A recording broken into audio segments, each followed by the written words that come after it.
பயம் இல்லாத பிறவியும் இல்லை, பைரவம் இல்லாத உயிரும் இல்லை. ஸ்ரீ பைரவ சித்தாந்தம்.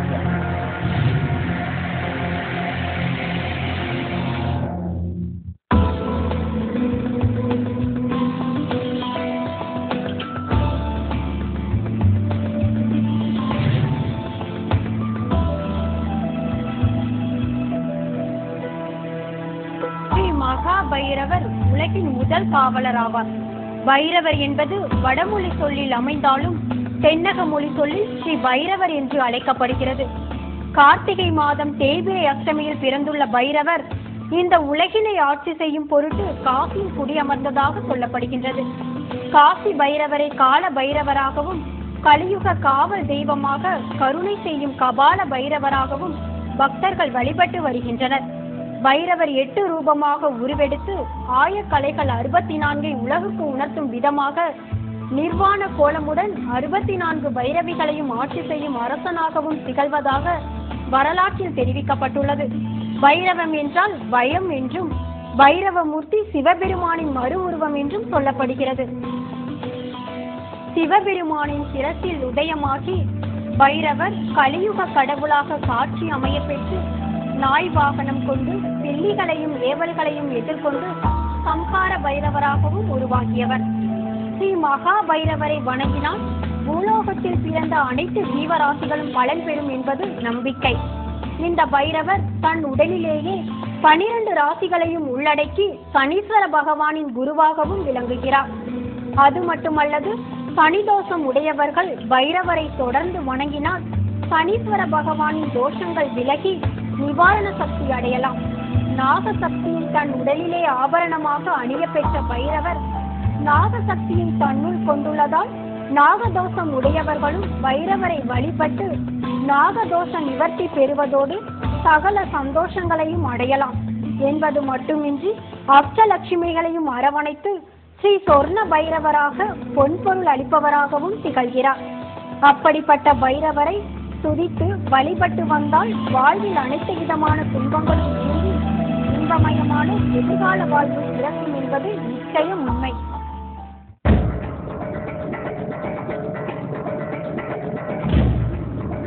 இருப்பு காலம் உனக்கு ஸ்தானம் நல்லவையாக அமையட்டும். நல்லபடியாக உன்னுடைய செயல் எதிர்காலங்கள் வந்து உதயமாகட்டும். எத்தகைய மகான்கள் பிறந்தாலும் ஒவ்வொருவருக்கும் ஒவ்வொரு சுபாவம் உண்டு.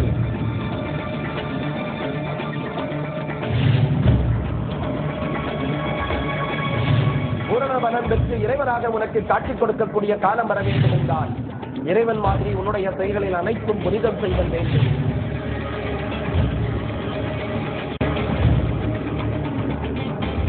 மிக பிரம்மாண்டமான உலக செயல் சக்தி படைக்க பெற்ற காலகட்டத்தில் காலபைரவனுடைய நிலையம் உதயமாகி இருந்தும் உதயத்தினுடைய நிலைகளை பற்றி தெரியாத வண்ணம் மக்கள் இருந்து வந்த காலம் இத்தகைய நிலையில் மாறி இருக்கக்கூடிய ஒரு செயல் சூழல் உருவாகி உள்ளது.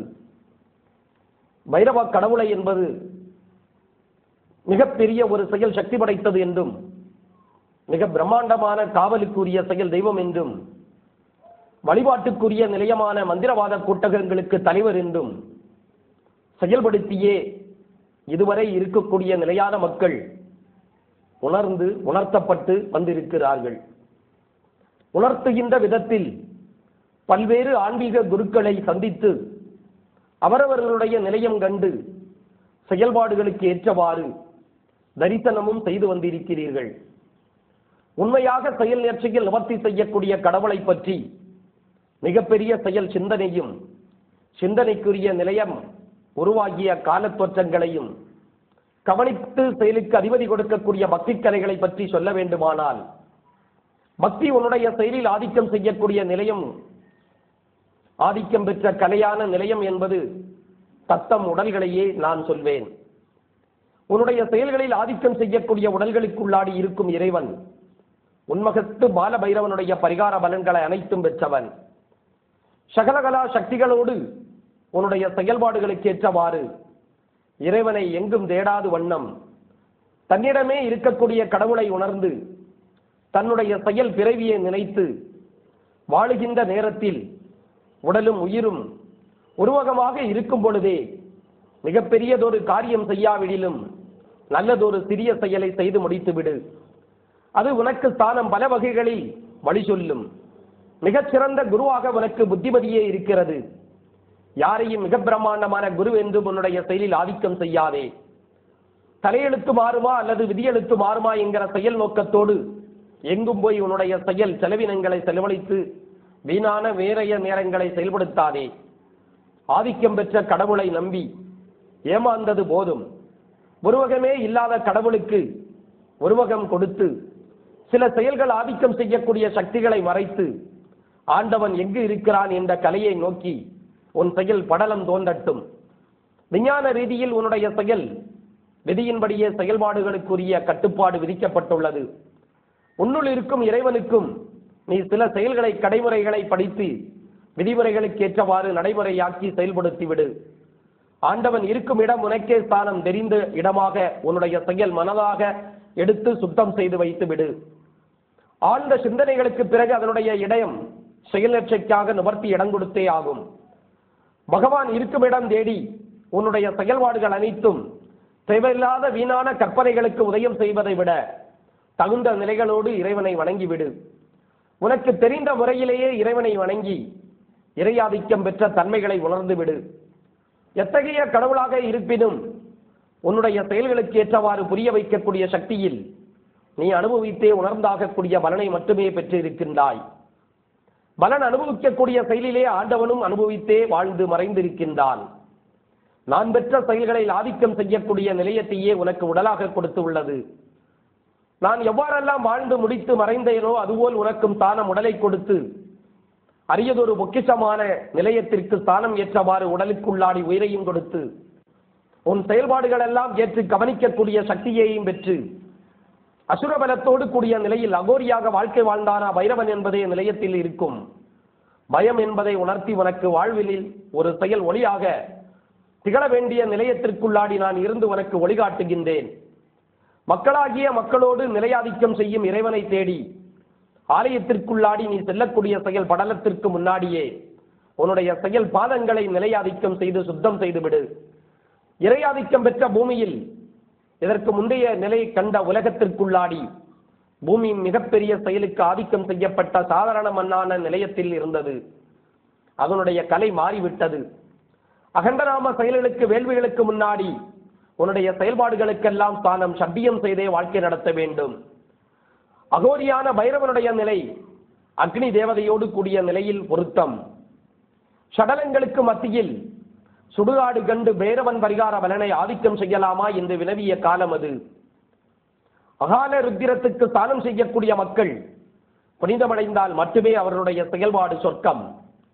புனிதமடைய வேண்டுமானால் உன்னுடைய நிலை செயல்பாடற்ற உடலாக மரணமடைய வேண்டும். மரணத்திற்கு பிறகே உன்னுடைய ஸ்தானம் விரைவியின் ஏற்றவாறு உனக்கு செயல் அதிபதியாக வரக்கூடிய கலையில் சடலம் கண்டதொரு நிலையில் சவம் சிவமாக உருவாகியது நிலையில் சிவமே உனக்கு ஸ்தானம் உடலாக ஒப்பிட்டுக் கொண்டாலும் சக்தியே உனக்கு உயிர் கொடுக்கக்கூடிய நிலையத்திற்கேற்றவாறு பலன் பொருத்தமாக எடுத்துக் கொள்ளலாம். எல்லா செயல் சமுதாய மக்களுக்கு உள்ளாடியும் உன்னுடைய செயல்களை நினைத்து உருவகத்தன்மையோடு கூடிய இறைவனுக்கு பல்வேறு வகையான உருவகங்களை நீ கொடுத்தாலும் ஒரு செயல் சக்தியில் மட்டுமே நீ உணர முடியும். ஆதிக்கம் கொண்ட ஆண்டவர்களுடைய செயல்பாடுகள் அசுரபலம் படைத்த குருமார்களாக உருவாகக்கூடாது. குருமார்களுக்கு ஏற்றவாறு நிலையம் செல்ல வேண்டும்.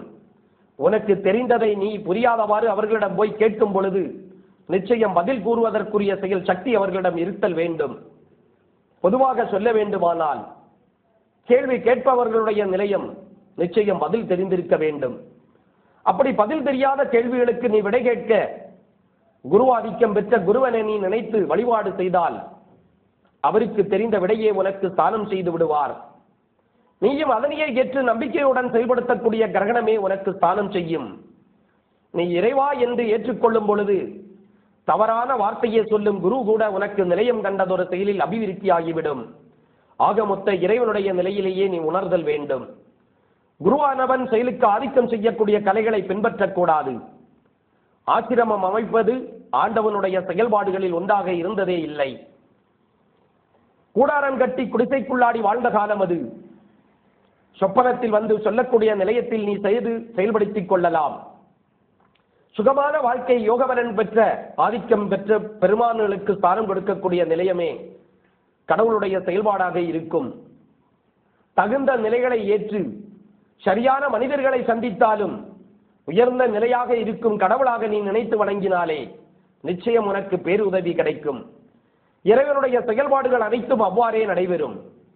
தானாக நேரிண்டு முன்னிலைப்படுத்தி உனக்கு இறைவனாக ரூபம் கொடுக்க வேண்டுமானால் நீ எத்தகைய ரூபத்தில் நினைத்து வணங்கி வந்தாயோ அத்தகைய ரூபத்தில் மட்டும் உனக்கு வந்தால் அந்த செயலை நேர்ச்சையாக்கி நிவர்த்தி செய்தக்கூடும். அப்படி ஒரு செயல்பாடுகளுக்காக இறைவன் வேடம் போற்றி பிரதிபலன் செய்ய வேண்டியது காலத்தினுடைய அவசியமாக உள்ளது. இருப்பு காலம் உனக்கு ஸ்தானம் நல்லவையாக அமையட்டும். நல்லபடியாக உன்னுடைய செயல் எதிர்காலங்கள் வந்து உதயமாகட்டும். ஆன்மீகங்களை கண்டு ஆண்டவனுடைய செயல்பாடை துறந்து துறவரம் போகக்கூடிய ஒரு நிலை இறை வழிபாட்டில் உருவாகியது இல்லை. துறவரம் செய்யக்கூடிய யாவரும் துறவியாக நீ போகக்கூடிய இடம் நிச்சயம் சுடுகாடு கணர்ந்து மலையடிவாரம் செயலுக்கு ஆதிக்கம் செய்யக்கூடிய அண்டக விண்டகத்தையும் எடுக்கக்கூடிய நிலையமாக இருக்கக்கூடிய சுடுகாடு மட்டுமே. அங்கு மட்டுமே உன்னுடைய துறவரத்தை நீ மேற்கொள்ள முடியும். எத்தகைய சூழ்நிலையிலையும் உன்னுடைய செயல் ஜடாமுடியோடு கூடிய செயல் அதிபதியாக்கி ஆனந்தத்திற்கு ஏற்றவாறு அடியெடுத்து கொடுக்கக்கூடிய நிலையனை துணியனை கலந்து ஆசையினை துறந்து வரக்கூடிய ஒரே இடம் உனக்கு ஸ்தானம் அதுவே. அத்தகைய நிலை உனக்கு உயிரோடு இருக்கக்கூடிய செயல் இருக்காது. ஜடலத்திலேயே உனக்கு ஸ்தானம் இஞ்சும். பிண்டகத்து ரூபத்தில் உனக்கு ஸ்தானம் பித்ருதோஷத்தை கொடுத்துள்ளேன்.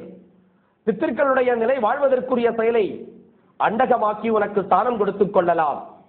அமாவாசையில் நீ வணங்கினாலும் பௌர்ணமியில் நீ துதி போற்றினாலும் இறைவனுடைய செயல்பாடுகளுக்கு என்றதொரு நாள் உன்னுடைய செயல்பாடுகளுக்கு ஏற்றவாறே துலங்கும்.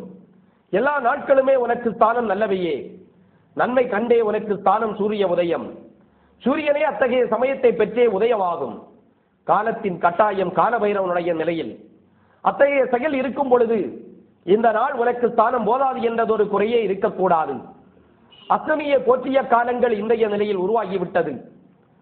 தெரியாத வண்ணம் லட்சுமியையே அஷ்டமி என்று சொல்லிவிட்ட கடவுள் இந்த அஷ்டமிகளின் சொல்லக்கூடிய கலையில் உருவாகியது 8 லட்சுமியினுடைய தோற்றம். 8 லட்சுமிகளையும் நீ உருவாக்கம் கொண்டு வணங்கி வரக்கூடிய வேளையில் பைரவனுடைய செயல்பாடு அங்கு பிறக்கப்பட்டுள்ளது.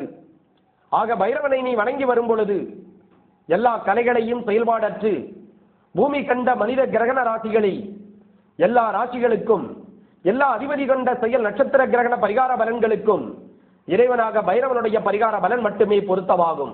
இறைவனை போல் மறைய வேண்டும் என்றால் உன்னுடைய செயல் உடல் நிச்சயம் பூரண பலன் பெற வேண்டும். பூரண பலன் பெற்று இறைவனாக உனக்கு காட்சி கொடுக்கக்கூடிய காலம் வர வேண்டும் என்றால் இறைவன் மாதிரி உன்னுடைய செயல்களில் அனைத்தும் புனிதம் செய்தல் வேண்டும். புண்ணியங்கள் செய்தல் வேண்டும். புனித மகான்கள் பிறந்து விட்டார்கள் என்று சொன்னால் போதாது. மகான்களுடைய நிலை செயலுக்கு ஆதிக்கம் பெற்ற கலைகள் அனைத்தும் புனிதமாக இருக்க வேண்டும். புண்ணிய சொற்கள் அங்கு உதயமாக வேண்டும். புகைப்படக்கார ருத்திர செயலுக்கு ஆதிக்கம் செய்யக்கூடிய கலைகளில் ஒரு வகம் இன்றைய நிலையில் மாறிப்போய்விட்டது. பிம்பமாகக்கூடிய காலத்தில் இறைவனுடைய செயல் தோற்றத்தையும் அங்கே காண்பித்து ஆக வேண்டியதோடு கட்டாயம். அப்படி ஒரு செயல் இன்றைய நிலை மாயையை கண்டு உருவகம் கண்டதொரு நிலையில் மிக பிரம்மாண்டமான செயல் சக்தியை படைக்க பெற்றிருக்கிறது. அது விஞ்ஞானத்தினுடைய செயல் சுயரூபம்.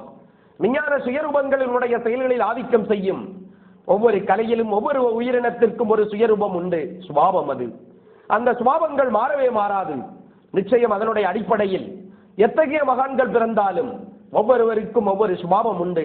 அத்தகைய செயல்களிலே இத்தகைய பைரவனுடைய பரிகார பலன் பெற்ற பிறவியும் உண்டு. இந்த பிறவியில் ஒரு செயல் சகாப்தம் உண்டு. ஒவ்வொரு மனிதனுக்குள்ளாடி இருக்கக்கூடிய